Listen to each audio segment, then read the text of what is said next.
இன்றைக்கு கடகராசி பூச நட்சத்திரத்தின் அடிப்படை பலன்களை பார்ப்போம். தைப்பூச விழா உலகெங்கும் உள்ள தமிழர்கள் சிறப்பாக கொண்டாடப்படுகிறது. தை மாதத்தில் வருகின்ற பௌர்ணமியோடு கூடிய தைப்பூசம் கொண்டாடப்படுகிறது. இந்த நாளில் சிவபெருமான் மற்றும் முருகக்கடவுள் ஆகியோரை வழிபாடு செய்து வருகின்றோம். தைப்பூசத்திற்கு தனி சிறப்பு உண்டு.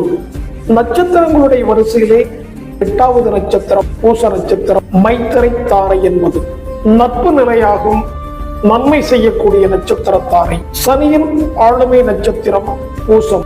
முருகனின் வேலின் வடிவம் கொண்ட நட்சத்திரம். நட்சத்திரத்தினுடைய அடையாளம் பார்ப்பதற்கு அம்பரா துணி என்னும் அம்புகள் வைக்கும் கூடு போல் இருக்கும்.